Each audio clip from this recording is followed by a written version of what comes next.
Na que hai un aspecto para nós que é importante, que é o aspecto dunha alta participación nun momento en que todo apuntaba a unha desafección da acción política, que evidentemente hai un claro vencedor que é o Partido de Convergencia e Unión, e que hai un revés importante para o tripartito. Os socialistas galegos creo que hai que enmarcar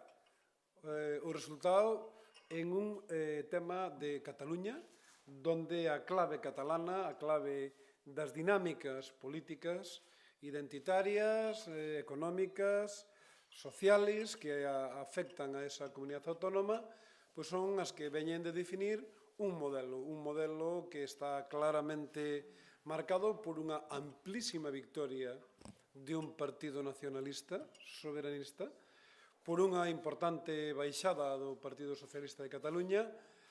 por unha subida, unha discreta subida, 1,7 puntos do Partido Popular, e por un amplio espectro, un amplio abano de formacións independentistas que creo que o que fan é, darlle unha visión de extrema complexidade á política catalana, donde elementos como o rexurdimento da xenofobia e o totalitarismo de unha parte da dereita se une a uns elementos independentistas no outro ámbito, no outro extremo do abanico, que poden ser claramente complexas. Hoxe nos desayunamos cunha nova marcha atrás do Partido Popular en términos sanitarios, dicindo que donde iban a facer catálogo de medicamentos galego, por certo, que correron ríos de tinta demostrando o magnífico que era o catálogo do galego para Galicia e para todos os galegos, de repente xe dicen que xa non hai catálogo galego, que van a retirar o catálogo galego. E eu creo que lle pido unha vez máis ao Partido Popular, á conselleira, ao presidente, que deixe de xogar ca sanidade galega, porque produce inseguridade, produce deterioro en todos os galegos e, sobre todo, nos centos de miles de doentes, homes e mulleres que están pasando mal e que non saben cada día cal vai ser a ruta que teñen que poñer en marcha.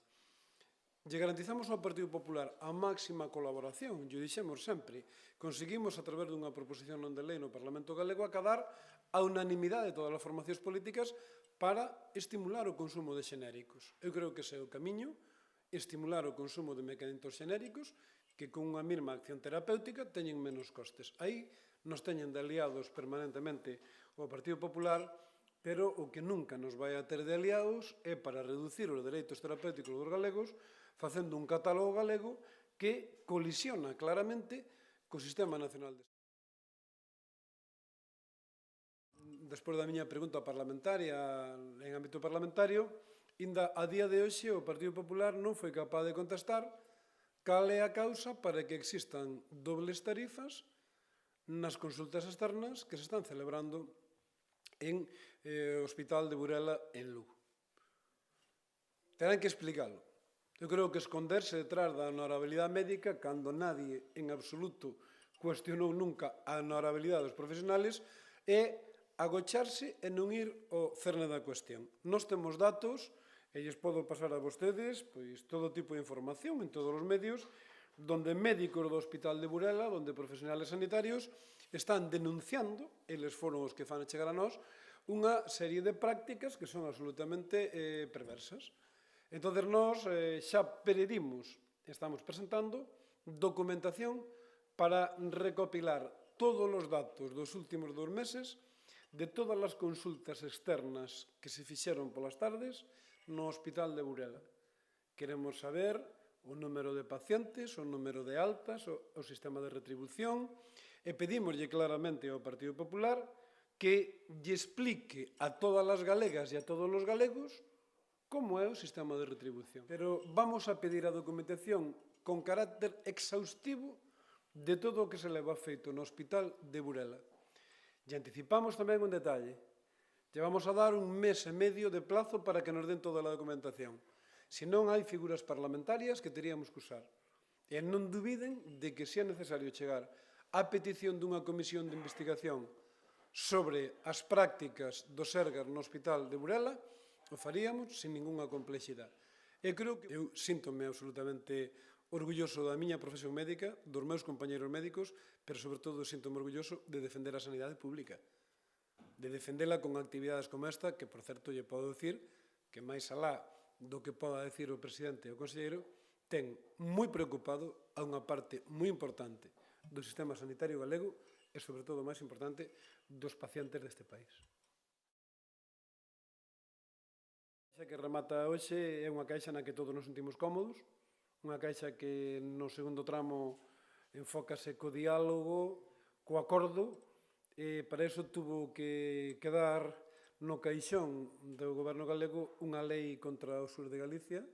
unha lei que pretendía o control por parte do goberno galego desta caixa, e unha lei que, en vez de buscar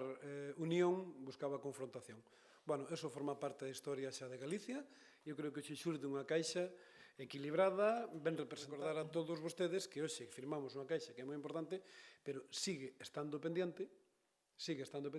a adaptación da lei de caixas galegas á lei nacional. Recórdolle que tiñamos 6 meses, que temos que adaptar a lei de caixas de Galicia á lei a Lorca, eso ainda sigue estando aí, e eu creo que ese é o momento oportuno para que esa lei, esa nova lei de caixas galega, despois de haberlle dito 20 veces ao presidente que había que cambiar, espero que esa nova lei de caixa galega que temos que celebrar no Parlamento galego en próximas fechas sexa o punto de unión, que dé unha ferramenta legislativa para sacar adiante non un elemento de corto plazo como esta fusión, que é un elemento próximo, senón que sente as bases para que o sistema financiero galego no futuro podamos decir que sae avalado polo 100% do Parlamento deste país. Hoxe é un día bonito, un día feliz para as caixas galegas, pero creo que o compromiso dos políticos galegos é darlle toda a estabilidade xurídica para aplicar un modelo que nos dé a todos tranquilidade e que só pensemos en que esta caixa sea útil para os galegos e para as galegas e para o sistema financiero deste país.